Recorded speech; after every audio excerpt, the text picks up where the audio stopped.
Boa noite, bem-vindos a mais uma edição de Para Cá dos Montes. Hoje, mais uma vez, continuamos a avaliar os efeitos da ameaça pandémica associada ao novo coronavírus. Vamos fazê-lo numa perspectiva diferente da que temos feito ao longo das últimas semanas. Hoje vamos até à Europa, queremos perceber de que forma que as instituições europeias estão a preparar respostas e pacotes de ajuda para que os seus Estados-membros possam fazer frente de maneira mais eficaz a toda esta crise que estamos a viver e que se avizinha, e que será certamente uma das maiores crises da história mundial e universal. Vamos fazê-lo através do Parlamento Europeu. Vamos conversar com Pedro Silva Pereira, além de deputado e vice-presidente do Parlamento Europeu.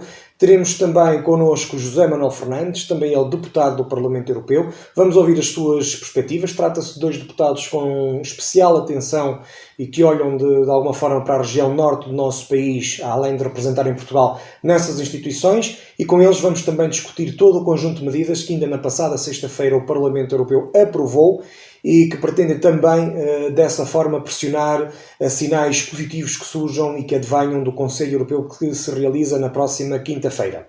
O nosso primeiro convidado de hoje é o deputado e vice-presidente do Parlamento Europeu, o Pedro Silva Pereira. Desde já agradeço a sua disponibilidade em estar connosco nesta emissão em que pretendemos avaliar a resposta da Europa e as implicações em Portugal. Muito obrigado. Com gosto. Concorda com a ideia de que a Europa tem sido lenta na elaboração de uma resposta a esta pandemia? Bom, acho certamente que a Europa precisa de fazer mais, muito mais.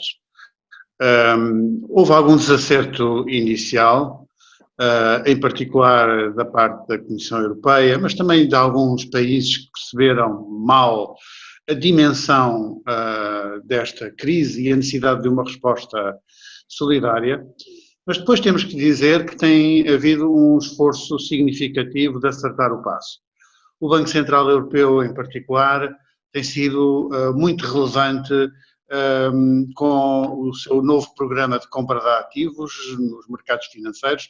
São 750 mil milhões de euros que se somam a outras linhas anteriores, e isso tem permitido uma coisa fundamental, que é que os mercados financeiros permanecem calmos, que os juros estejam baixos e controlados, e portanto aquilo que foi uma resposta mais lenta do Banco Central Europeu que tivemos na última crise financeira, felizmente aqui não aconteceu. O BCE reagiu mais rapidamente. Depois o Eurogrupo definiu um conjunto de respostas de emergência que também são um passo positivo, mas tudo isso, como digo, é muito insuficiente. A União Europeia precisa de um grande plano de recuperação económica e é disso que verdadeiramente precisamos nesta altura. Defendeu os Recovery Bonds como uma solução que garante melhor estabilidade e que o Parlamento acabou por aprovar na passada sexta-feira sob a forma de resolução. Qual é a importância destas tão falada Recovery Bonds? Bom, nós precisamos, como digo, e foi isso que o Parlamento Europeu aprovou, de um grande plano de recuperação económica. E é muito importante que o tenha feito, porque depois das divergências que foram evidentes entre alguns governos europeus, o facto de o Parlamento Europeu ter sido capaz de aprovar uma estratégia de resposta para a crise, reunindo os principais grupos políticos, incluindo alguns que têm sido mais resistentes a estas medidas financeiras mais inovadoras, é em si mesmo muito importante. Eu acho que é mesmo histórica esta resolução que foi aprovada. E o que é que ela contém, essencialmente? A ideia de um plano europeu de recuperação económica, isto é, que a recuperação das economias não deve ficar apenas às costas dos Estados-membros e, portanto, a sobrecarregar a sua dívida pública. Isso significa que precisamos, então, de um orçamento europeu plurianual reforçado, não aquela proposta de cortes que estava aí em cima da mesa. Precisamos de mais recursos próprios para sustentar esse orçamento a nível europeu, portanto, novas receitas europeias que permitam sustentar esse investimento, sobretudo agora nos primeiros anos a seguir à crise, e precisamos finalmente do tal instrumento financeiro excepcional que são as Recovery Bonds. O que é isso? As Recovery Bonds são títulos de dívida emitidos pela própria Comissão Europeia, garantidos pelo orçamento europeu. Portanto, isso significa que a Comissão Europeia iria ela própria aos mercados financeiros buscar os recursos financeiros, portanto, contrair empréstimos obrigacionistas, emitir títulos de dívida, e daí a de garantia desses empréstimos o próprio poderoso orçamento europeu. Isso permitiria alavancar os financiamentos que são necessários para o tal plano de recuperação económica e com uma consequência muito importante, é que esse esforço junto dos mercados não sobrecarregaria a dívida pública nacional, pelo menos mais do que ela já vai ter que ser afetada por esta crise. E isso tem uma consequência decisiva, e nós sabemos bem o que isso significa. Isso seria uma forma de evitar uma nova crise das dívidas soberanas. É isso verdadeiramente que está em jogo. Atendendo a que praticamente nenhum país estará imune, de uma forma ou de outra, a essa eventual crise das dívidas, onde é que está, na sua opinião, a objeção de países como a Holanda ou a Alemanha a este mecanismo? Bom, tradicionalmente a oposição dessa minoria de países, porque é importante notar que se trata hoje de uma minoria de governos, essa oposição assenta sobretudo num argumento que é o argumento do famoso risco moral. Isto é, a ideia de que se houver uma solidariedade na assunção de obrigações, responsabilidades financeiras, então isso funciona como desincentivo para os Estados-membros para terem políticas orçamentais responsáveis e para fazerem as tais reformas estruturais que esses países acham que nós devíamos fazer. Ora, acontece que essa visão do risco moral é um erro por duas razões. Em primeiro lugar, porque a existência de solidariedade é hoje uma vantagem para todos os membros do euro e não apenas para aqueles que aparentemente seriam mais beneficiados. Porque se nós não tivermos isso, é verdadeiramente o projeto europeu que fica em risco, desde logo é o próprio euro que fica em risco, e as vantagens que esses países do centro e do norte da Europa têm tirado do euro ficariam elas também ameaçadas. Depois também é preciso perceber que já foi feito um importante caminho no sentido da tal redução dos riscos por conta dos países da periferia. Nós hoje já não temos países em procedimento de déficit excessivo. Toda a gente baixou os déficits, primeiro para baixo de 3%. Portugal já tem excedente orçamental, tinha antes desta crise irromper. As dívidas públicas têm vindo a ser reduzidas e controladas. Os bancos fizeram saneamento dos seus créditos mal parados. Portanto, a ideia de que não podemos fazer partilha de riscos, porque primeiro temos que tratar da redução dos riscos, francamente, parece uma conversa de quem não quer mesmo é uma solução solidária, porque para essa gente parece que nunca chega. A redução de riscos nunca é suficiente e nunca é o momento da partilha de riscos.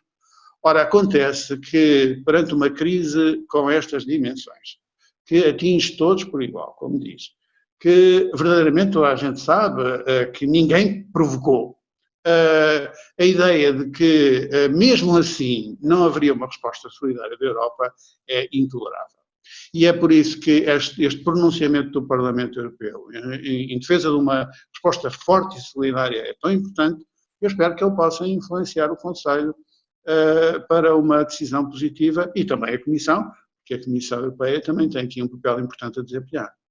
Era precisamente aí que eu lhe ia perguntar. Se por um lado o Parlamento Europeu viu esta sexta-feira um conjunto ambicioso de medidas serem aprovadas com os votos do grupo parlamentar que integra, dos socialistas e democratas, do PPE, dos Verdes, do Renovar a Europa, por outro lado, se na quinta-feira o Conselho da Europa não der, ou o Conselho Europeu não der sinais positivos, pode estar aqui começar a ser aberto um caminho para uma certa desagregação europeia. Concorda com esta ideia ou esperamos que este cenário ainda esteja longe? Bom, eu concordo que se as instituições europeias, e agora em primeira linha o Conselho, não der sinal de que é capaz de construir uma resposta forte e solidária, todos os abismos são possíveis para o projeto europeu e para a construção do euro. A situação é tão grave como essa. Já não iria tão longe a ponto de dizer que tudo tem que ficar resolvido na próxima quinta-feira. Nós sabemos que os processos de construção de compromissos a nível europeu são complexos e difíceis. A Comissão Europeia, ela própria, ainda ficou de apresentar uma nova proposta de orçamento para os próximos anos e, portanto, enfim, o Conselho, na próxima quinta-feira, não terá ainda todos os elementos na mão para poder tomar todas as decisões com todo o seu detalhe. Agora, pode dar um sinal de que percebeu a mensagem do Parlamento Europeu, que é, no fundo, também a mensagem dos cidadãos europeus, e que está disposto a avançar na direção certa. Eu, desse sinal, estou à espera. Lançou, entretanto, o apelo, na passada sexta-feira, a António Costa para ajudar a influenciar a construção de uma solução de compromisso. Na verdade, o primeiro-ministro português tem assumido um pouco a dianteira de um conjunto de países que ainda há poucas semanas pareciam ter perdido a esperança na mesma Europa que eles próprios construíram. Aliás, António Costa chegou mesmo a questionar publicamente as declarações do ministro holandês. Como tem visto a atuação do primeiro-ministro de Portugal neste contexto? Bom, houve aí uma interpretação de que eu teria feito um apelo ao Primeiro-Ministro. Se vir as minhas palavras, não está lá apelo nenhum. Pelo contrário, está o reconhecimento daquilo que estava a dizer, que o Primeiro-Ministro tem tido aqui uma posição liderante e muito forte. Eu, aliás, sou testemunha, como Vice-Presidente do Parlamento Europeu e deputado, que a voz do Primeiro-Ministro português é hoje muito ouvida e respeitada. Ele tem realmente influência. Não é por acaso, não é apenas pelos méritos do nosso Ministro das Finanças que Portugal tem a presidência do Eurogrupo. Quer dizer, em todos esses processos, a influência política do Primeiro-Ministro António Costa é muito grande. E o que disse agora foi que depois de ele ter subscrito, primeiro ainda, depois de ele se ter aliado a vários outros chamados países amigos da coesão, para defender um quadro financeiro sem cortes para a coesão. E isso é muito importante para a nossa região de Trás-os-Montes e Alto Douro. Depois de ele ter escrito com outros líderes uma carta a pedir os tais instrumentos de mutualização da dívida, na altura chamava-se os Corona Bonds, não é? Depois de ele ter reagido como reagiu, com toda a força à resistência do Ministro das Finanças holandês, o que disse foi que eu esperava que esta sua influência junto dos seus colegas no Conselho pudesse ajudar a construir um compromisso. Foi, portanto, mais um voto de confiança do que outra coisa, e eu estou realmente esperançado que essa aliança com outros países que percebem o que está em causa e também com a Comissão, que vai ganhando cada vez mais consciência da necessidade de uma resposta europeia a uma crise que toca a todos na Europa, que poderá ajudar a fazer caminho, certamente com compromissos. Não estou a pensar que eles vão chamar recovery bonds, nem que vão dizer algum dia que aquilo é mutualização da dívida pública. Arranjarão uma forma de salvar a face de toda a gente e de encontrar uma solução, espero eu, que funcione. É isso que verdadeiramente procuramos. Acha que a dependência da União Europeia, enquanto um conjunto de Estados, portanto, no seu todo, de mercados externos, tem sido um handicap à resposta à pandemia? Refiro-me, por exemplo, à questão da aquisição de equipamentos. Tem-se visto que não é possível, ou não tem sido possível dentro dos países membros, dar resposta à necessidade de equipamentos, de ventiladores, de equipamentos de proteção. Acha que isso é um problema com que esta União Europeia se debate e deve ser uma prioridade a considerar no futuro pós-Covid? Acho que sim, acho que nós tivemos, aliás, dois problemas aí. Um primeiro foi uma certa descoordenação, por exemplo, quanto à circulação dos equipamentos e do material médico nas fronteiras, e felizmente depois a Comissão Europeia teve uma intervenção que ajudou a resolver os problemas, mas ficou patente que a nossa capacidade instalada, até industrial, de produzir as respostas em termos de equipamentos médicos e de apoio que são necessárias é precária. Nós precisamos realmente fazer bastante mais. Houve uma mobilização de recursos financeiros no domínio da investigação científica para nos ajudar a construir tratamentos e finalmente uma vacina. Mas há muita gente que fala da necessidade de uma política comum de saúde a nível europeu, porque essa hoje está descentralizada, e há pelo menos vários domínios daquilo que seria uma política comum de saúde que são hoje evidentemente necessários e, portanto, espero que a União Europeia também dê passos para se tornar mais presente no enfrentar dos problemas transfronteiriços, afinal, no universo da saúde. Nós já percebemos que as respostas da União Europeia estão a começar a surgir, ainda que com alguma burocracia também natural por causa das instituições e tudo que elas envolvem, mas acha que esta resposta que muitos classificam como sendo tardia e burocrática poderá permitir de alguma forma a ascensão de movimentos populistas, como parece já estar a acontecer em alguns dos países dos Estados-membros? Bom, o populismo não nasceu com esta crise, já era um problema sério para a democracia europeia. Mas é evidente que as dificuldades que vamos necessariamente atravessar no plano económico e social são um terreno de oportunidades para explorar os descontentamentos, para deitar culpas para a Europa e, portanto, para os movimentos eurocéticos e populistas. É também por isso que quem defende o projeto europeu não pode deixar de estar na linha da frente da defesa de uma resposta unida e solidária da União Europeia a esta crise. O resto seria incompreensível para os cidadãos e seria um erro histórico que poderia pôr em causa o projeto europeu. Sabe, eu disse no Parlamento Europeu, na intervenção que fiz no plenário em Bruxelas esta semana, que se vive na Europa um sentimento de angústia que faz lembrar um alerta de tsunami. Como se tivesse soado um alerta de tsunami nas economias europeias por toda a parte e ao mesmo tempo. E toda a gente sabe que com as economias paralisadas vem aí uma onda gigante. Só que ainda só estamos a ver os primeiros sinais. E os primeiros sinais dela já são muito preocupantes nos lockouts, nos layoffs, perdão, nos primeiros números sobre o desemprego, nas previsões sobre as quedas do PIB, mas ainda só estamos a ver os primeiros sinais. E, portanto, com toda a probabilidade, uma paralisação simultânea de todas as economias europeias e mundiais, aliás, só pode provocar uma onda devastadora das empresas, dos empregos, das condições de vida das famílias, se não tiver uma resposta forte e enérgica da União Europeia. E é por isso que ela se torna tão necessária. Até porque, se não acontecer, nós sabemos que agora nos estão a dizer, mas estão suspensas as regras orçamentais. Quer dizer, vocês podem violar os limites do déficit e da dívida pública, e nós agradecemos, mas nós já conhecemos este filme, em que perante uma crise nos dizem agora podemos responder à crise com todos os meios disponíveis. E, portanto, os déficits e as dívidas públicas aumentam ainda mais. Mas e depois?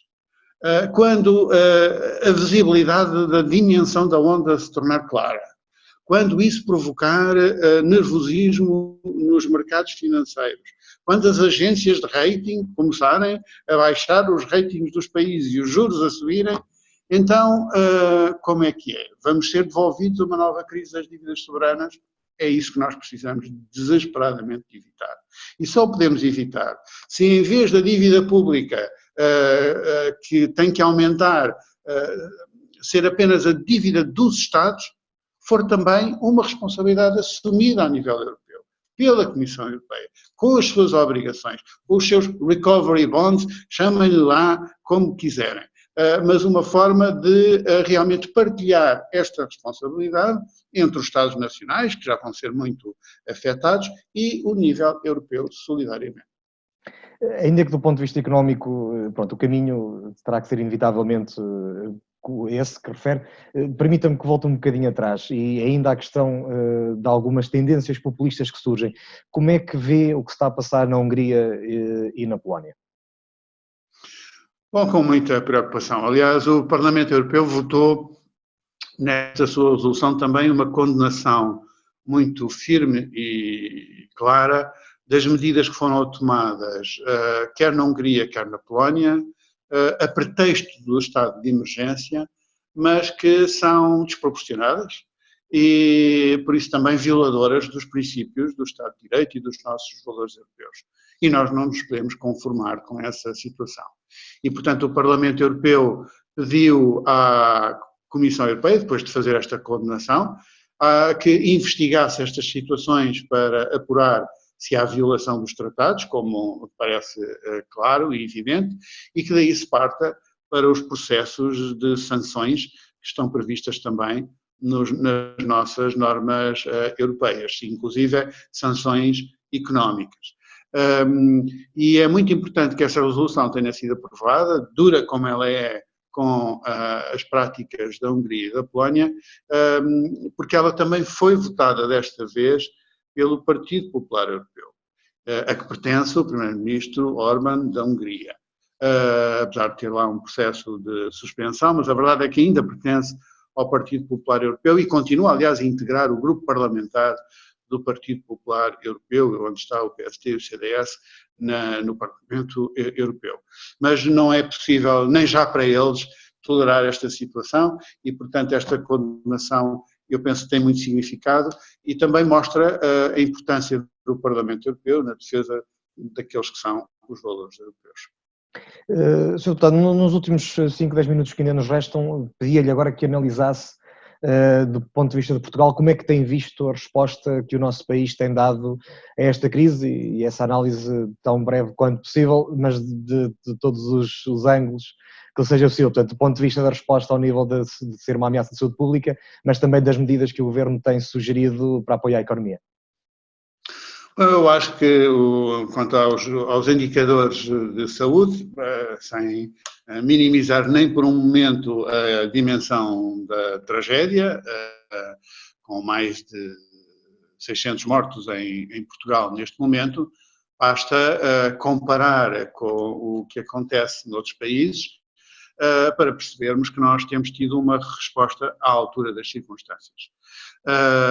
Em particular, dando-se o caso da nossa vizinha Espanha, com quem partilhamos uma imensa fronteira, e aí entre As-Montes e Alto Douro, isso percebe-se melhor, porventura até do que noutros pontos do país.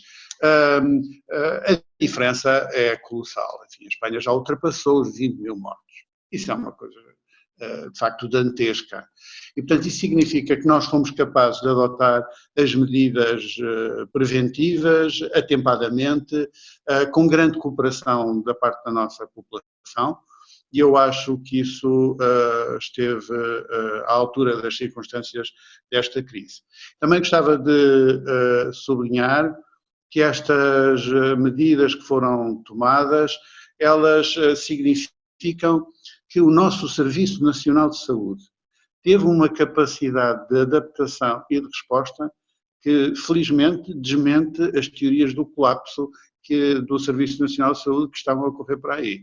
Porque a verdade é que o Serviço Nacional de Saúde fez um esforço extraordinário de planeamento, de alteração da sua organização, de adaptação da sua organização, que só é possível numa estrutura com importante capacidade de resposta e, naturalmente, com o grande sacrifício e esforço dos médicos, dos enfermeiros e do restante pessoal de apoio.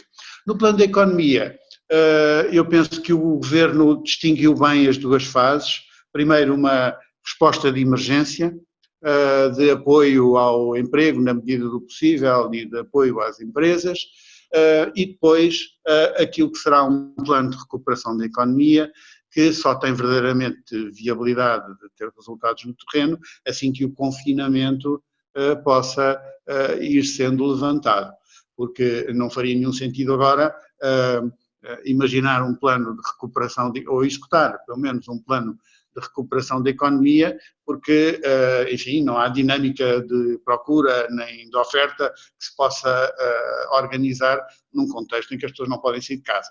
Mas assim que esse confinamento termine, então realmente nós precisamos de avançar para essa segunda fase de medidas muito poderosas para a recuperação da economia e é nessa altura que bem deveríamos poder contar com um apoio mais solidário da União Europeia. E nessa segunda fase, as previsões de alguns dos principais indicadores apontam para números que fazem muitos analistas questionar se estaremos à beira de um novo período de austeridade. Há também quem diga que esta pode ser uma crise só comparável à Grande Depressão dos anos 20 do século passado. O Primeiro-Ministro tem tentado afastar a ideia da austeridade, embora hoje na entrevista ao Expresso, obviamente já terá de alguma forma admitido que algumas medidas mais complicadas poderão surgir. De qualquer maneira, na sua opinião, esse nunca poderá ser o caminho? Pergunto. Bom, o que se passa é o seguinte, bom, em primeiro lugar, é verdade que nós só podemos ter uma recessão económica com números até bem piores do que o da crise financeira de 2008, 2009 e, portanto, que só vão ter semelhança com aquilo que aconteceu na grande recessão dos anos 30, do século passado. E, portanto, vai ser uma coisa brutal. Não pode ser de outra maneira, como dizia há pouco, com a paralisação simultânea de todas as economias. Como é que se responde a isso? Bom, nós precisamos responder a isso com investimento e não com austeridade. E, portanto, esse investimento é o eixo fundamental da resposta e é por isso que propus e o Parlamento Europeu também e aprovou a tal ideia desse grande plano de recuperação da economia organizado a nível europeu. Agora, tudo dependerá também da consistência dessas medidas. E nós precisamos de realmente saber este apoio que o Banco Central Europeu está a dar com a sua política monetária é duradouro? Isso seria muito importante para que os juros estivessem baixos e os Estados estivessem menos sob pressão dos mercados para adotar as tais medidas restritivas. Esse plano de recuperação da economia a nível europeu vai ser suficientemente poderoso? Vai ser suficientemente isento de condicionalidades?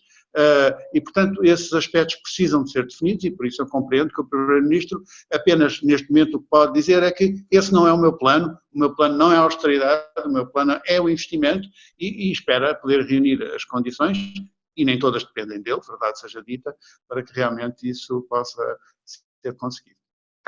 Para concluir, tenho apenas aqui mais duas questões. A primeira prende-se com a nossa região, que conhece muito bem. Estamos a falar de Trás-os-Montes, Douro, uma região que ultimamente tem prosperado muito também à custa do turismo e a reboque dessa atividade, uma atividade que necessariamente não vai sair muito bem desta crise, porque vai demorar algum tempo até que as pessoas se sintam seguras a voltar a circular e a usufruir do que têm à sua disposição. Como é que antevê aqui para a nossa região, que é também uma das regiões mais deprimidas no contexto do país e da Europa, soluções para que possamos combater esta crise e sair de alguma forma o melhor possível de todo este cenário? Bom, a minha experiência, que é a sua também, que é todos os que conhecem e vivem nessa região de Trás-os-Montes e Alto Douro, é que quando há crises, elas chegam sempre primeiro ao interior, quer dizer, e também quando os Estados têm dificuldades em manter as suas políticas de solidariedade e, portanto, de investimento no interior, quando têm essas dificuldades financeiras, são aquelas regiões que mais precisam dessa solidariedade, que sofrem mais. E é verdade também, finalmente, que a região do Douro, particularmente, sofrerá, e já está a sofrer, naturalmente, com as dinâmicas negativas no setor do turismo. E, portanto, isso é um problema.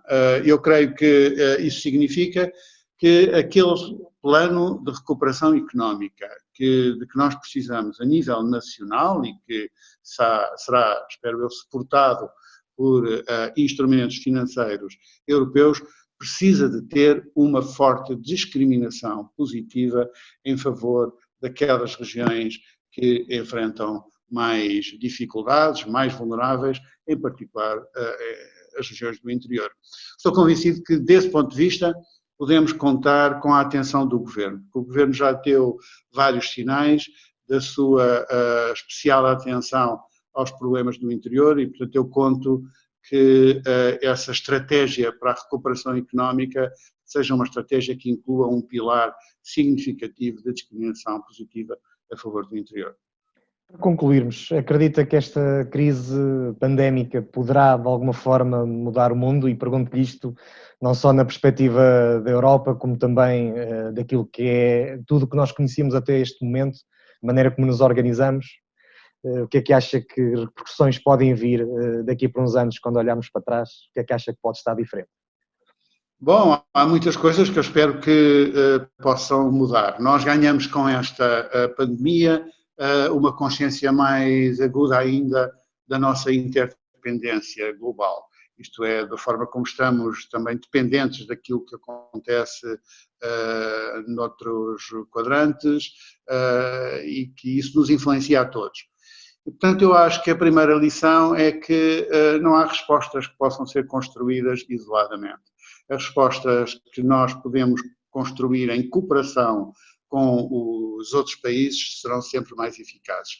E é por isso também que a nossa pertença à União Europeia é tão importante para nós, porque isso nos dá uma oportunidade de construir as tais soluções mais relevantes para nós, no sentido de serem mais eficazes, mas também mais relevantes mesmo para a Europa e para o mundo. Uma Europa mais forte é uma Europa também que tem uma voz nas estratégias de desenvolvimento sustentável, nas políticas de saúde à escala global.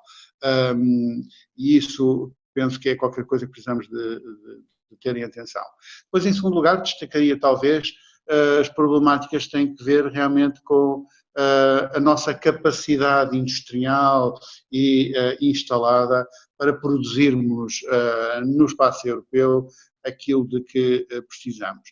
Enfim, as cadeias de produção excessivamente globalizadas deixam-nos também muito dependentes dos incidentes que possam acontecer por toda a parte.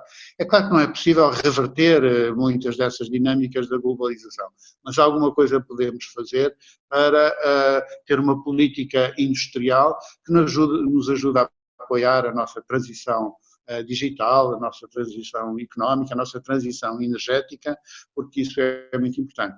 Aliás, Portugal tem uma experiência muito curiosa nesse domínio, que é, por exemplo, aquela que aconteceu no domínio das energias renováveis. Nós, quando fizemos a aposta nas energias renováveis, fizemos construindo todo um setor industrial com produção nacional, que até apoia as exportações, e eu creio que isso faz parte das soluções. Temos que ter a nossa política industrial, a nossa capacidade produtiva, sem deixarmos de estar interligados e integrados na globalização. Sr. Deputado, muito obrigado pelo seu tempo e pela sua disponibilidade em darmos também conta daquilo que a Europa está a fazer pelo país, pela região e pelo próprio projeto europeu. Muito obrigado, boa tarde. Nós voltamos a seguir ao intervalo.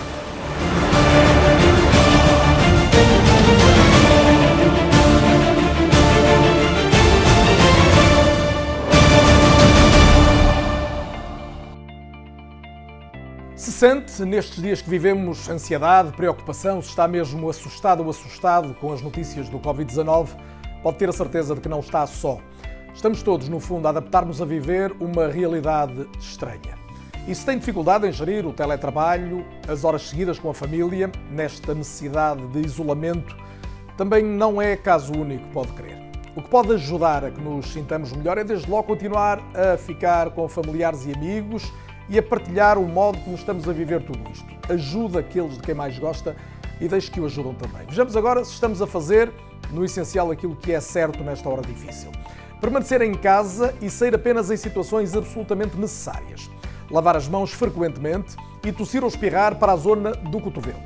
Manter-se informado e atualizado sobre o que se passa, recorrendo a órgãos de informação credíveis ou a fontes oficiais como a Direção-Geral da Saúde. Manter sempre em contacto com familiares e amigos, mas apenas por telefone ou videochamada, falando sobre o que vive, o que sente, aquilo de que precisa ou aquilo que pode dar. Realizar até dentro do possível as rotinas e atividades habituais, incluindo o exercício físico. Se tem conseguido no essencial fazer isto, está seguramente a fazer bem e a contribuir ativamente para conter a propagação do vírus e para o bem-estar e a saúde de todos nós. Por isso, obrigado. Ainda não é possível prever todo o impacto desta situação que vivemos, mas só juntos iremos derrotar este vírus. E vamos conseguir. Seja também um agente de saúde pública, este é um conselho da Direção-Geral da Saúde e da Ordem dos Psicólogos Portugueses.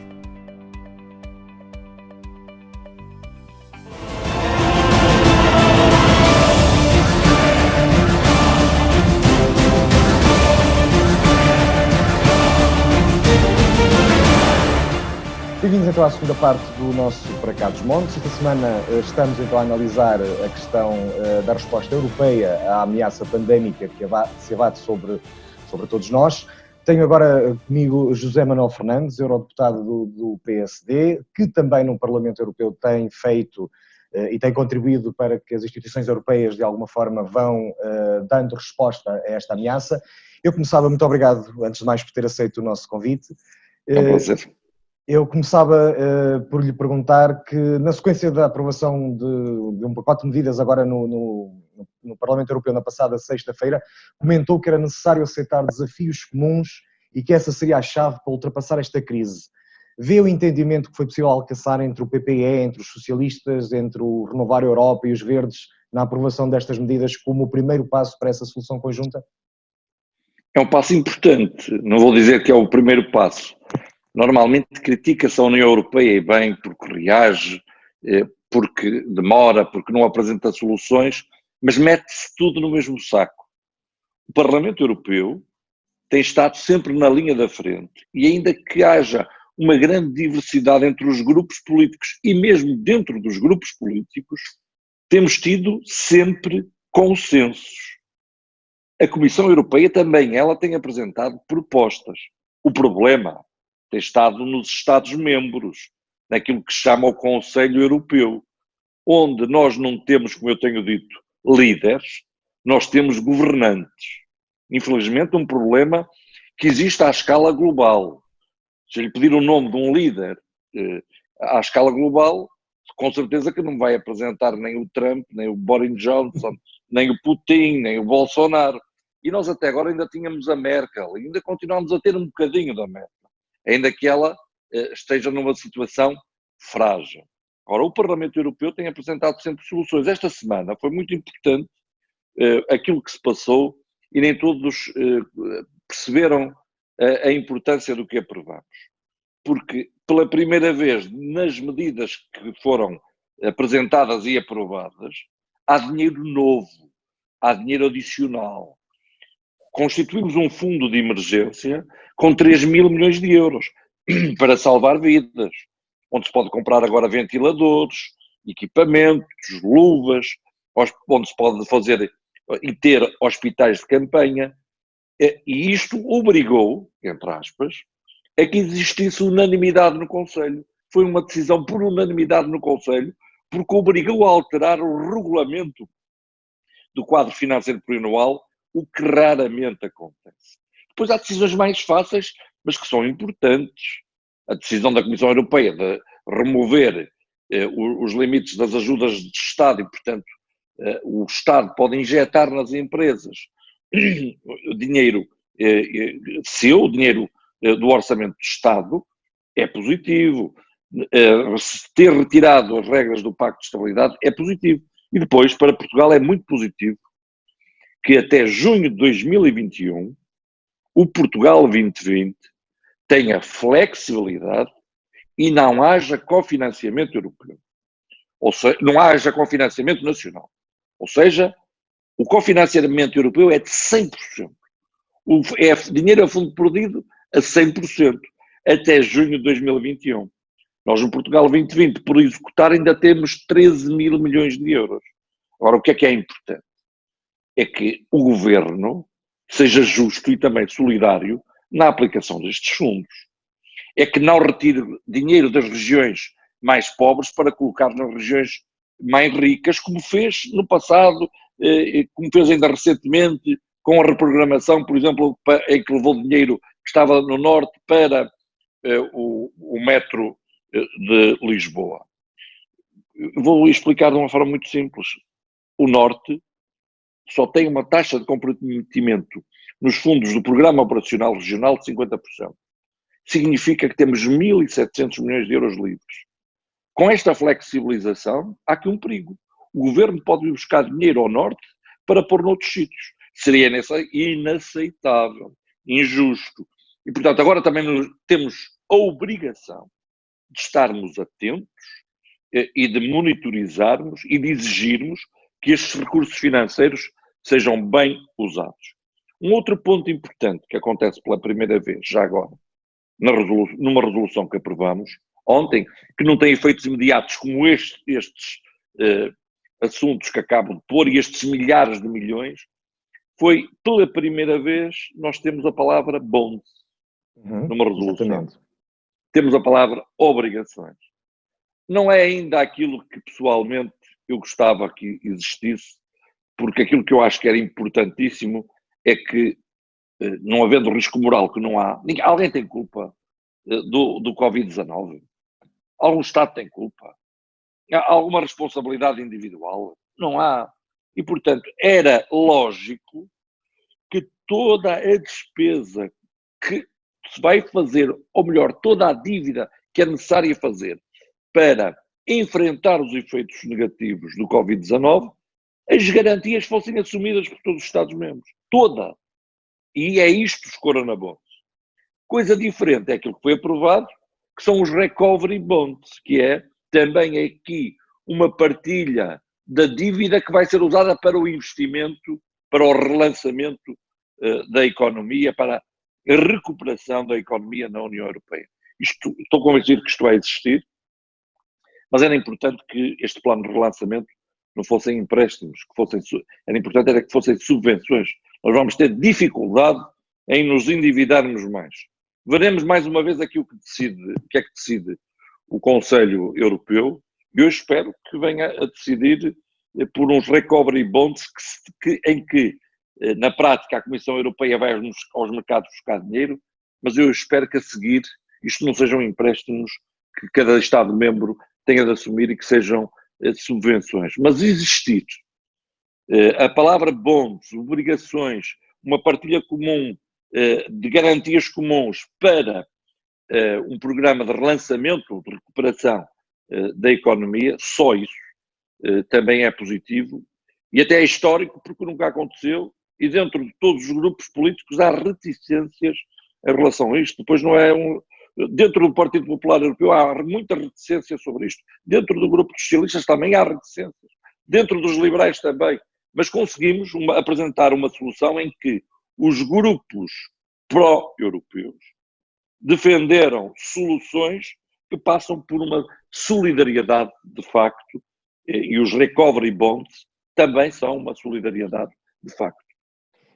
Contudo, toda essa discussão que conduziu finalmente a que os recovery bonds pudessem de alguma forma entrar na discussão europeia está novamente a evidenciar fraturas e a fragmentar o Norte e o Sul. Concorda com esta ideia? É sobretudo a questão Norte-Sul, porque você vê a Dinamarca, que até é socialista, e está contra a partilha, depois os países aqueles que se chamam os países frugais, são aqueles que estão mais contra, com a Holanda à cabeça. A Holanda que é daqueles Estados-membros que mais beneficia da União Europeia, mais ganha com o mercado interno, com o mercado único. Mas os países que normalmente são até quase sempre contra o orçamento da União Europeia e qualquer aumento, é a Holanda à cabeça, mas depois também tem a Suécia, tem a Finlândia, onde também é um governo mais à esquerda que está em funções, tem também a Dinamarca, tem a Áustria e a Alemanha vai por vezes se esconder atrás destes Estados-membros, mas costuma ser a solução. E em muitas negociações que eu tenho tido do orçamento da União Europeia, nas chamadas reuniões de conciliação, que demoram 13, 14 horas, nessas reuniões, muitas vezes, ou quase sempre, a Alemanha é a solução. E às vezes, até a Alemanha que empurra a França para acordos. E, portanto, a Alemanha não a coloco dentro deste grupo e estou convencido que a Alemanha tem aqui um ponto importante. E também repare bem que eu considero que a Merkel está mais aberta à partilha de dívida do que o ministro das Finanças alemão, que é socialista. Portanto, isto não é tanto de famílias políticas, é muito mais de geografias e às vezes mesmo dentro de cada grupo político temos muita diferença consoante os Estados-membros. Mas o Parlamento Europeu e a Comissão têm feito o seu trabalho. O Conselho Europeu não tem estado à altura. E é esse, e tem sido esse, o nosso drama. E este é um momento excepcional, onde ou nós agimos e mostramos que a União Europeia vale a pena, ou nós temos mais sextas-feiras como esta que tivemos, onde apresentamos soluções, ou se avança para um plano de relançamento da economia que seja forte e que se adicione ao quadro financeiro plurianual, aos fundos que vamos ter, e que esse plano de relançamento não volte a ser empréstimo. Porque, repare, o que o Conselho Europeu tem decidido são empréstimos. Há um programa que se chama o SUR, que é para apoiar as empresas, os trabalhadores, 100 mil milhões de euros. E o que é isto? São empréstimos. Onde os Estados-membros têm que pôr 25 mil milhões de garantias. E depois a Comissão Europeia vai buscar 100 mil milhões. E empresta-os. E a dívida passa a contar para cada Estado-membro. O que é que são e o que é aquela linha de 240 mil milhões de euros? São empréstimos. E essa linha de 240 mil milhões de euros, quanto é que Portugal pode ir buscar? 4 mil milhões. E o que é que são aqueles 200 mil milhões do BEI? São empréstimos. E, portanto, aquilo que foi decidido no Eurogrupo, ao contrário do que foi dito, não é um bom acordo. É um acordo medíocre que só tem uma coisa positiva, que é precisamente a possibilidade de virmos a ter um plano de recuperação. Os recovery bonds, um plano de relançamento. Agora, se este plano de relançamento for subsídios, for subvenções, eu bato palmas. E é isso que temos de ter. Se este plano de relançamento for novamente empréstimos, eu digo, praticamente não vai servir a Portugal, porque nós vamos ter grandes dificuldades em aumentar o nosso endividamento. E há aqui muitas soluções para que assim não seja. Vou tentar explicar. Sem os Estados-membros terem colocado garantias adicionais, construiu-se um mecanismo europeu de estabilização financeira que permitiu, na altura, e ainda existe, emprestar dinheiro à Grécia, a Portugal e à Irlanda. E ninguém pôs garantias. Usou-se uma margem virtual do orçamento que vai desde o limite do quadro financeiro plurianual até ao limite dos recursos próprios. A Comissão está a pensar a aumentar esta margem. Assim, os Estados-membros nem vão buscar dinheiro sequer para colocar para as garantias. Há uma margem virtual que funciona, é o orçamento depois todo ele que pode responder se houver um default, e, portanto, se aumentar isto para 2%, pode-se buscar cerca de 1 bilhão de euros. A Comissão Europeia ia buscar esse dinheiro e depois podia metê-lo no orçamento, e era o próprio orçamento que, num prazo alargado de tempo, ia pagando a respectiva dívida que tinha sido contraída. Se fizer isto é extremamente positivo, permite logo nos 2-3 anos, de 2021, por exemplo, a 2023, existir um grande investimento, e depois essa dívida, se for, por exemplo, 1 bilhão de euros, que é quase o equivalente ao quadro financeiro plurianual, era paga durante o tempo e não contava para o endividamento de cada país. Porque agora, se cada país começar a endividar, os mercados vão começar a olhar e colocam em risco a notação financeira com os problemas que aí temos. Portanto, há soluções que nós defendemos, que estão inclusivamente na resolução comum, que agora vão depender de uma coisa muito simples, da vontade dos nossos governantes. E como eu lhe disse, aos nossos governantes europeus, eu não lhes chamo líderes, chamo-lhes governantes. Vai depender dos nossos governantes, que vão ter a oportunidade de mostrar se estão à altura do acontecimento. E acha que vai ser já quinta-feira que eles vão dar esse sinal à Europa? Eu espero que quinta-feira, não quero que decidam já. Eu prefiro que não decidam já do que decidam mal. No próximo Conselho Europeu, se tivermos um plano de recuperação que não seja unicamente empréstimos, até pode ser um misto, mas que seja uma partilha onde haja também subvenções para os programas, isso será um passo positivo. Eu sei que a Comissão Europeia defende isto, Eu sei que alguns Estados defendem isto, estou convencido que a senhora Merkel concordará com isto. Agora, existe unanimidade para tudo isto, é preciso não esquecer. O quadro financeiro plurianual e a possibilidade de se alterar a margem dos recursos próprios, mesmo que não seja necessário pôr lá o dinheiro, exige unanimidade. E na questão dos recursos próprios ainda exige uma outra coisa. Exige unanimidade no Conselho e depois que todos os parlamentos nacionais ratifiquem essa decisão. O que é algo que também demora tempo e por isso, neste intermédio, ainda pode haver uma declaração política de todos os Estados-membros que assegurem que se pode ir até aos 2% do rendimento nacional bruto em termos do recursos próprios. Agora, há outra coisa que eu considero importante dizer. Nós viramos sempre para a Europa quando nos dá jeito. De quem Sim, é a exatamente. competência? De quem é a competência na área da saúde? De quem é a competência na área da educação? De quem é a competência na área das florestas? De quem é a competência na área da proteção civil? De quem é a competência na área da segurança? De quem é a competência na área da defesa? É nacional. E depois há um problema que é que nós dizemos. A Europa não está a fazer. Mas se nós tivermos a necessidade, ou se quisermos avançar para uma partilha maior, dizemos, não, nós é que mandamos nisto, nós é que temos que mandar nisto.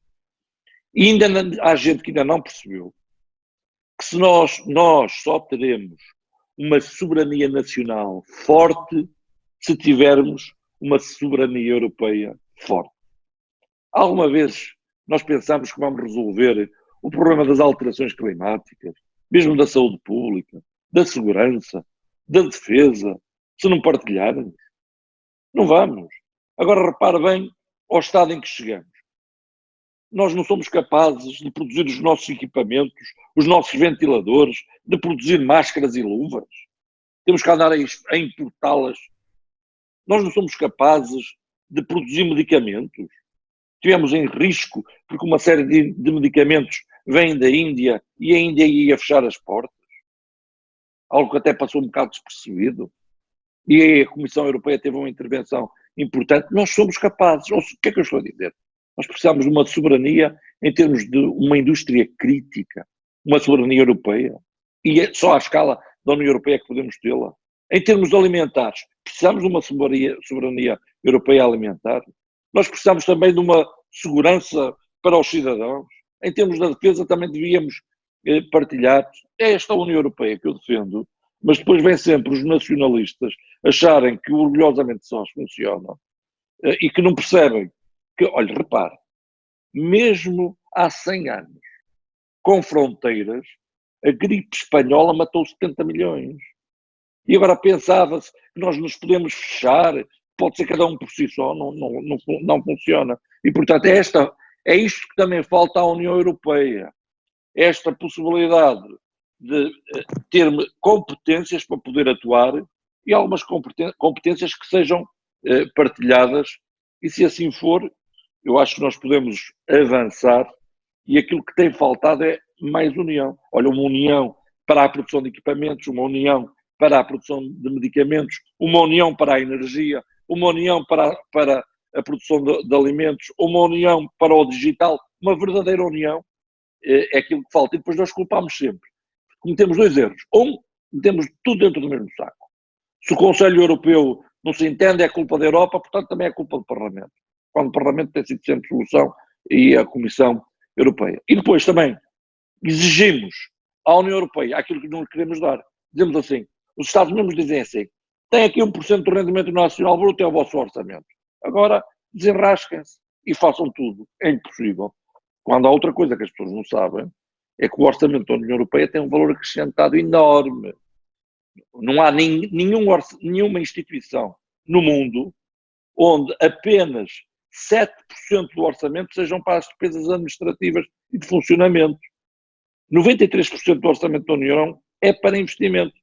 O Conselho, a Comissão, o Tribunal de Justiça, o Tribunal de Contas, o Serviço Europeu de Ação Externa, a Comissão Europeia, todas as instituições só representam 7% do orçamento da União Europeia, 93% é para investimento.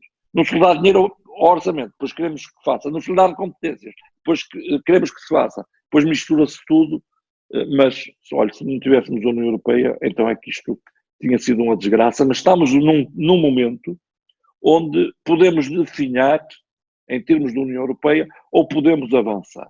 E por isso este é um momento muito crítico e a verdade é que também a União Europeia só tem avançado nas crises e com base até no medo. Foi assim, a União Europeia surgiu porque havia o medo de novas guerras, a União Europeia avançou para instrumentos comuns como o mecanismo europeu de estabilidade porque tinham medo de contágio das dívidas. Agora vamos lá ver se também avança porque tenho medo que a União, a queda seja tanta em termos económicos que possa prejudicar todos. Eu às vezes digo a colegas meus, se vocês não querem ser solidários, sejam egoístas. Porque se nós não resolvermos isto, se em termos económicos houver uma queda, vocês perdem muito e perdem muito mais. Portanto, se não quiserem ser solidários, sejam egoístas, porque até pode-se usar aqui uma linguagem popular, nós não vivemos com o mal dos outros. A Holanda, se quisermos ir para a Holanda, se não quiser ser solidária, que seja egoísta. Porque se não houver um relançamento da economia, a Holanda também vai sofrer e vai perder muito. Esta semana, os eurodeputados do PSD também subscreveram uma missiva que endereçaram aos presidentes de várias instituições europeias. Entre várias medidas, algumas até já foi referindo, estavam a dotação de 2 mil milhões para a procura de uma vacina, mas também apoios nas áreas do turismo, agricultura, pescas e um período especial transitório para o Brexit. Quer-nos falar um pouco sobre os objetivos principais dessas medidas? Se nós fizermos um documento com 17 propostas, que foi entregue a todos os presidentes das instituições, também foi enviado para o Presidente da República e para o Primeiro-Ministro, onde defendemos a mutualização da dívida numa forma que não estava sequer na resolução, mas os recovery bonds já são um ponto positivo, onde defendemos o resseguro do desemprego e, por isso, votámos a favor de uma proposta de emenda do Partido Socialista, que, aliás, foi aprovada. O Partido Socialista aqui está incorreto, porque foi o grupo dos socialistas e democratas, é esse o nome, e depois onde defendemos que haja a flexibilização total dos fundos e que eles fossem a 100%, o que foi aprovado agora também. Esta semana também apoiámos o reforço dos apoios para os agricultores e para os pescadores, o que também já foi concretizado, mas depois há aqui algumas especificidades que nós também sublinhamos e que agora cabe aos Estados-membros também olhar para elas. Portugal não é todo igual. A região norte não é toda igual. Há especificidades que nós temos de ter. E nós temos de olhar para os territórios que mais precisam e ter programas específicos para isto. Nós temos falado sempre na palavra coesão territorial. E coesão territorial não é a mesma coisa de convergência. Mesmo no norte, pode ter o norte a convergir e a crescer muito. Mas se só for a grande área metropolitana do Porto a crescer e tudo o resto a definhar, que contas é que tem e para que é que isso lhe serve? Por isso é que a palavra coesão territorial tem de estar antes da palavra convergência. E coesão territorial significa, e tem esse objetivo na política de coesão, que se ajudem as regiões que têm mais dificuldade. E por isso eu tenho falado sempre na questão do interior e na questão de regiões e até de concelhos com problemas específicos, com o envelhecimento da população, com pouca juventude, com pouca indústria, e isto é algo que nós temos também de colocar sempre, e colocar em todos os domínios. Hoje, a questão, e há bocado eu referia-lhe, precisamos de uma união digital. Hoje o digital é essencial. Você pode estar num concelho que tem estradas espetaculares. Agora repara o que é estar num concelho que tem estradas espetaculares e depois não tem acesso à internet. Portanto, hoje também uma questão também de inclusão. E, portanto, nós aí temos essa necessidade e às vezes nem sempre se olha para aquilo que é diferente ou mais pequeno, para as especificidades. Não é por acaso que nós insistimos sempre, por exemplo, nas nossas resoluções, nas pequenas e médias empresas, nas microempresas, no desenvolvimento rural, nos pequenos agricultores, porque isto até é aqui que está a maior parte do emprego. Agora, como muitas vezes não têm força reivindicativa, são aqueles que passam ao lado. Agora, há algo que também defendemos quando fala de turismo, que é, já defendíamos isso, e mostra que temos razão. Era importante uma linha no orçamento da União Europeia específica para o turismo. É essencial também que haja agora um plano, por exemplo, para a restauração, para o turismo. Isto vai, mesmo que se diga assim, abre-se já e podem já abrir os restaurantes todos. Isso serve para quê? Quem é que vai neste momento aos restaurantes? Há uma série de mudanças que vão existir e é preciso aqui um plano, e um plano que não tem nada a ver com ideologia, mas foi chumbado, por exemplo, no Parlamento, a possibilidade dos sócios-gerentes irem para layoff, mas os sócios-gerentes dos restaurantes são ricos. Há muitas vezes uma ideologia onde não se gosta da iniciativa privada, e isso é inaceitável. E, portanto, no que nós colocamos na União Europeia, em que já há grandes passos, é depois também importante que cada um, como eu digo, faça a sua parte. Seria importante nós, por exemplo, sabermos, há 13 mil milhões de euros não executados do Portugal 2020. Quanto é que vai ser investido em cada uma destas áreas? Quanto é que vai ser investido em termos das ajudas aos agricultores, ao comércio e à restauração? As IPSS também vão ter, e depois as autarquias que estão a fazer um trabalho brutal não vão ter acesso também a estes recursos. Eu não me esqueço de uma coisa. Eu fui o negociador do Fundo de Solidariedade para Portugal na altura da tragédia dos incêndios, onde morreram mais de 100 pessoas. Recebemos 50,6 milhões de euros. O Estado agarrou em mais de metade desse dinheiro para si próprio. Recebemos 50,6 milhões de euros que eram para ser distribuídos pelas regiões afetadas. O Estado agarrou no dinheiro e financiou a GNR, o Ministério da Administração Interna, a Proteção Civil. Levou até que uma Câmara, que é a Câmara de Mação, tivesse colocado uma ação em tribunal, tivesse ganho, porque na nossa resolução, e a Comissão Europeia na altura não percebia porque é que eu estava a pôr aquilo, ficou escrito que o dinheiro devia ser distribuído de forma equitativa pelas regiões afetadas. E o Governo, até essa resolução na altura, violou. O que é que eu estou a dizer? Estou a dizer que agora é importante que os recursos que temos, os milhares de milhões de euros disponíveis, dinheiro a 100%, sem cofinanciamento, seja bem utilizado. No fim, temos que fazer contas, mas desde já exigir. Quanto é que vai tocar atrás dos montes? Ao distrito de Vila Real, ao distrito de Bragança? Essas perguntas têm que ter resposta. Ainda por cima, estes recursos são da política de coesão, são para investir onde há mais dificuldades. A política de coesão tem como um objetivo, que é aproximar as regiões mais pobres das mais ricas. E, portanto, é uma questão de justiça, mas é até uma questão de respeitar os regulamentos. E eu espero que estes recursos sejam bem usados. Nós estamos num momento de grande dificuldade, nós não podemos atirar a toalha ao chão e temos de manter a nossa economia viva. Eu às vezes digo que não basta sobreviver, nós temos de viver e neste momento já temos muitos recursos para isso, temos que os utilizar bem. Agora estamos praticamente a chegar ao fim do nosso tempo.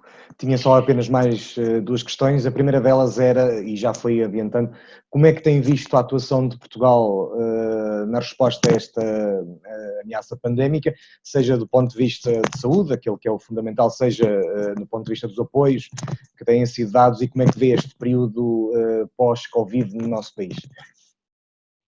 No período que estamos a viver tem havido uma grande união, não quer dizer que tudo seja bem feito. O Partido Social Democrata tem demonstrado uma responsabilidade que tenho dúvidas que o Partido Socialista a demonstrasse se estivesse na oposição. Não nos podemos esquecer, por exemplo, que a própria Diretora-Geral de Saúde tinha dito o vírus Não chega aqui e até o vírus nem sequer tem transmissão humana e tem andado aos zigue-zagues, certas coisas. Não é, e não se tem dito a verdade que se devia dizer, vale-se que diz a verdade, não se diz a verdade que se deveria dizer. As máscaras em determinado momento não serviam para nada. Porquê? Porque não havia máscaras. Agora as máscaras já são importantes. Porquê? Porque começa a haver máscaras. Isto não é falar a verdade. Para além de que os números escondem-nos, não vão dando os números às pinguinhas, fazem uma gestão também desses números. No entanto, tem havido uma atuação que eu, em termos globais, diria que é positiva. E que, realço aqui, são aqueles que para que se possa estar em casa, são aqueles que trabalham todos os dias para que outros possam estar em casa. O meu obrigado a todos esses. E também aos nossos profissionais de saúde. Nós temos excelentes profissionais de saúde, sempre o disse. E muitas vezes com meios rudimentares ou poucos meios, o trabalho que eles fazem. Repare bem, já viu o número, a taxa de infectados nos nossos profissionais de saúde? Isso foi por descuido deles, não foi? Não tinham meios. Quantos privados andaram a fazer viseiras para oferecer aos hospitais? Alguns em impressoras 3D, eu conheço. E, portanto, nós tivemos aqui algum desleixo inicial, que foi, mas isto não chega aqui, isto nem se transmite entre humanos, quando já se conheciam os efeitos, mas tem-se atuado de uma forma unida, tem-se atuado de uma forma que eu diria positiva. Em termos económicos, andou-se às pinguinhas com medidas, mas depois também se deu um avanço. Falta aquilo que é o mais pequeno e falta uma outra coisa. Nós não adianta estarmos a aprovar milhares de milhões de euros e depois o dinheiro não chegar à economia real rapidamente e àqueles que mais precisam e sobretudo às pequenas e médias empresas. Nem adianta a banca financiar aqueles que já não precisam ou só aqueles que estão muito bem. Há aqui um outro passo que é preciso dar, que é esse passo agora também da economia. E aí, ou no pós, agora naquilo que chamam pós-Covid-19, que eu não sei o que é que será esse pós-Covid-19. O pós-Covid-19 para mim será depois da vacina ou de um tratamento eficaz. E aí, já agora um parênteses. Anda cada um a tentar encontrar a sua vacina. Isto é uma questão de saúde pública global.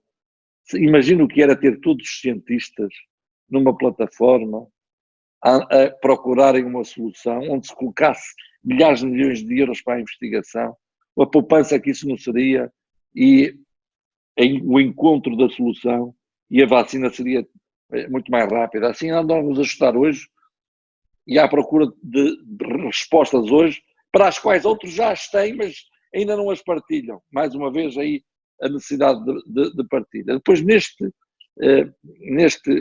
pós-Covid ou nesta fase, vacina. as autarquias têm tido um papel brutal. Se não fossem as autarquias, isto era uma desgraça. Mas nem sempre se reconhece esse papel. E as autarquias, elas próprias também, estão a assumir responsabilidades que nem são delas, são do governo. Eu espero que agora, nestes fundos do Portugal 2020, que estão disponíveis a 100% até junho de 2021, elas também tenham acesso a esses fundos. Até porque são as autarquias, neste momento, que estão a substituir ao governo. Depois, as IPSS, as misericórdias, têm um papel também fundamental, têm uma despesa adicional, que também sejam ajudadas. E depois a questão da economia. 13 mil milhões de euros é muito dinheiro. É o que ainda está por executar no Portugal 2020. Que se injete rapidamente, que se avance com urgência, para que se consiga minimizar o efeito negativo. Nós vamos sempre levar uma pancada, mas que se aguente e que se consiga sair para depois voltarmos a crescer. Olha, Portugal, ninguém merece isto. Os portugueses muito menos. A seguir conseguimos mandar a Troika embora. Um esforço brutal. E agora a seguir ainda apanhamos com isto. É por isso que eu digo, aqui não há risco moral, isto não foi culpa de ninguém, todos têm de ajudar, a União Europeia tem de ser solidária. E eu conto com uma resposta, com uma solidariedade de facto da União Europeia e com mais sextas-feiras como esta que tivemos, onde se aprove dinheiro real, onde seja adicional e onde não se ande só com empréstimos, porque nós vamos ter dificuldades em nos podermos endividar e se só forem empréstimos, como tem sido até agora e como foi o que foi proposto no Eurogrupo, dificilmente conseguiremos sair disto bem. E o objetivo é sair disto bem. Mas há uma coisa, é que nós, a palavra desenrascar é uma palavra que nos assenta muito bem. E nós, mesmo nas adversidades, temos nos desenrascado, temos conseguido, lutamos. E repara bem, nós somos um povo sério, trabalhador, empreendedor. E agora também demonstramos que até somos disciplinados e que cumprimos. E que muitas vezes até antes do governo dizer fiquem em casa, já as pessoas estavam a ficar em casa. Um povo que mostrou, que demonstra uma grande inteligência emocional. Agora, nós somos periféricos, somos pequenos, é a obrigação da União Europeia e até a justificação da União Europeia também tem de estar aqui e exige neste momento. Agora, como eu digo, para finalizar, cada um tem de fazer a sua parte. Os portugueses estão a fazê-lo. A União Europeia, o Parlamento Europeu e a Comissão Europeia está a fazê-lo. O Conselho até agora não está a fazer. Espero que faça. E depois também o Governo cumpra a sua parte. E aí temos de estar todos atentos. E exigir que os milhares de milhões cheguem a quem tem que chegar e sejam bem geridos. É um mundo diferente, se calhar, não só nas nossas relações pessoais no imediato, como também, se calhar, na União Europeia, aquele que vamos ter após esta crise. Será, enquanto não houver uma vacina, será sempre um mundo diferente. Porque, e vai colocar problemas muito... Repare bem, e nós somos um povo, eu tenho essa dificuldade, gosto de tocar as pessoas e às vezes nos olhos, eu passo a vida agora em videoconferências, de manhã à noite, e em negociações por videoconferência.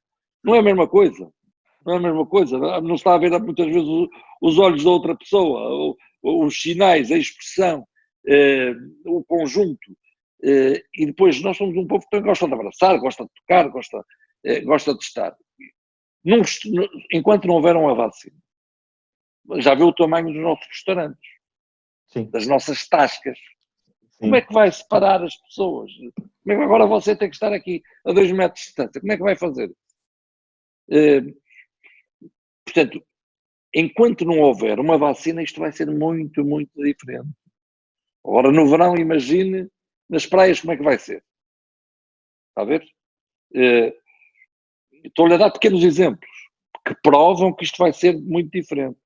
Enquanto não houver uma vacina ou um tratamento eficaz. A partir do momento em que haja uma vacina, haja um tratamento eficaz, ou então isto tenha atingido todos e haja aquilo que se chama a imunidade de grupo, aí eu acho que voltamos a abraçar-nos, a estar juntos nos restaurantes com um grande grupo, a termos as nossas festas concelhias e das freguesias onde convivemos, acho que voltamos a isso. Agora, enquanto não acontecer uma destas coisas, o tratamento eficaz, vacina ou até imunidade de grupo, vai ser tudo muito diferente. Sr. Deputado, muito obrigado. E está a ver o que é que nós temos que andar na rua de máscara.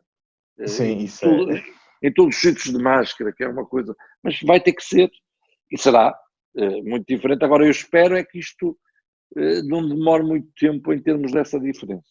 Isso eu espero. Esperemos também que o nosso próximo encontro, a nossa próxima entrevista possa ser já no estúdio, frente a frente.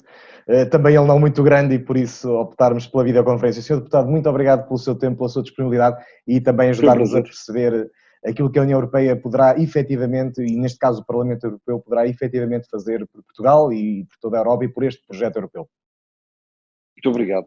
Termina assim mais uma edição de Para Cá dos Montes. Esta semana fomos olhar sobre a Europa, ver de que maneira que a Europa, o Parlamento Europeu e as outras instituições podem ajudar Portugal, podem ajudar de facto todos os Estados-membros e que impactos é que isso tem nessa região. Fizemos com a colaboração a quem agradecemos uma vez mais de Pedro Silva Pereira, Vice-Presidente do Parlamento Europeu, José Manuel Fernandes, Deputado também no Parlamento Europeu e ambos membros dos dois maiores grupos parlamentares do Parlamento Europeu, precisamente.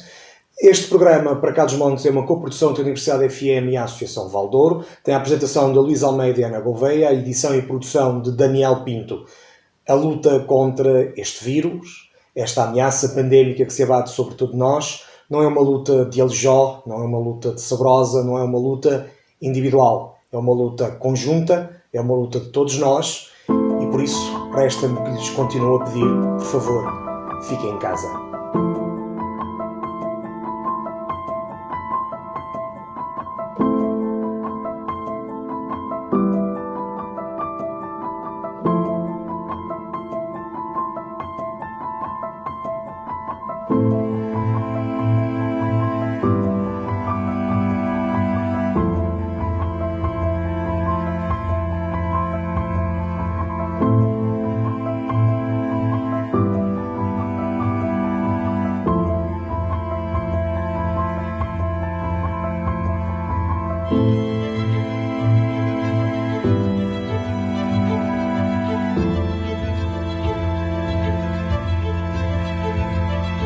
Thank you.